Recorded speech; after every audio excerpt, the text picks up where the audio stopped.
Entre el 9 de septiembre del año 1932 hasta el 12 de junio de 1935 se libró la guerra entre Paraguay y Bolivia por el control del Chaco Boreal.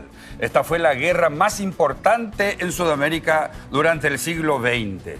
En los 3 años que duró la guerra del Chaco, Bolivia movilizó 250.000 soldados y Paraguay 150.000, que se enfrentaron en combates y en los que hubo 60.000 bajas bolivianas y 30.000 paraguayos.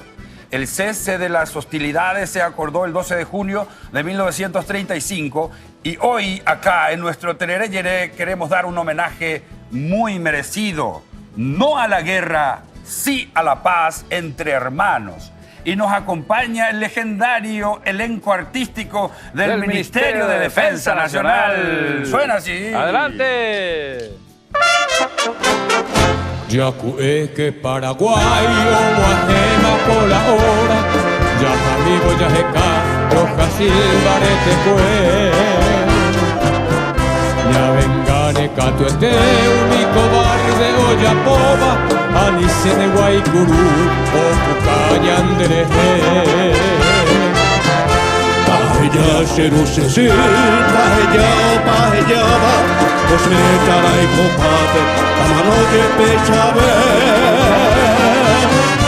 Ella iramos en peligro, seriamente amenazado, hay potabo y serenoy, a servida no hay super.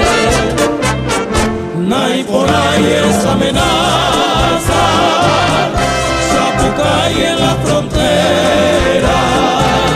Un cobarde asesino, guaycurú guerrero pe. Ya hay gato en el Chaco, tricolor ya de bandera.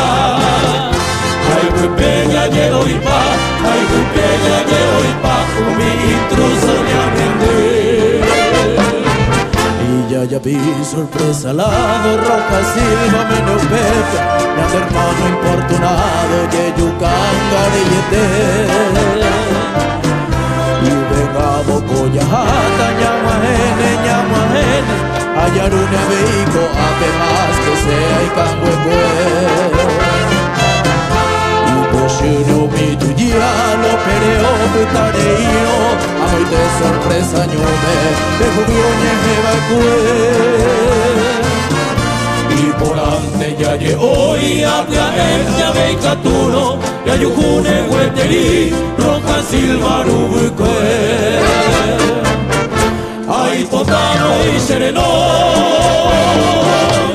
para este sacrificio.